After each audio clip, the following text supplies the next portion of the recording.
एक बार की बात, गर्मी के दिन एक युवक गौतम बुद्ध के पास पहुंचा।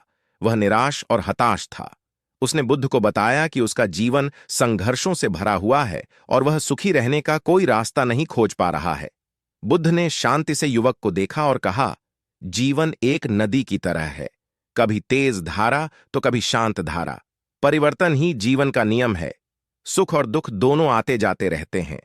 युवक ने पूछा, लेकिन मैं इस दुख से कैसे निपटूं? यह मुझे निराश करता है।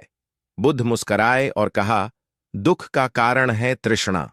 हम चीजों को अपने अनुसार पाने की इच्छा रखते हैं।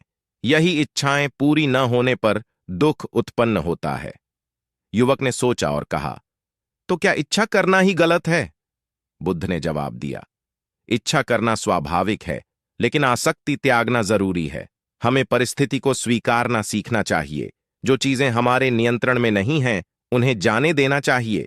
युवक कुछ समझा नहीं। बुद्ध ने उसे एक गिलास पानी दिया और उसमें धीरे धीरे रेत डालने लगे। जैसे जैसे रेत गिलास में गिरी, पानी ऊपर आ गया। बुद्ध ने युवक से पूछा, गिलास में अब पानी कहाँ है? युवक ने जवाब दिया, रेत के नीचे दबा हुआ है। बुद्ध ने कहा, मन भी ऐसा ही है। जब हम उसमें शांत और दुखों की रेत भर देते हैं तो सुख का पानी दब जाता है। हमें अपने मन को साफ रखना चाहिए। युवक को थोड़ी समझ आई। उसने पूछा, तो सुख पाने के लिए क्या करें? बुद्ध ने कहा, सही कर्म करो, दूसरों की मदद करो, दया और करुणा का भाव रखो, अपना ध्यान वर्तमान पर केंद्रित करो, अतीत और भविष्य की चिंता मत करो। कुछ दिनों तक युवक ने बुद्ध की बातों पर चिंतन किया।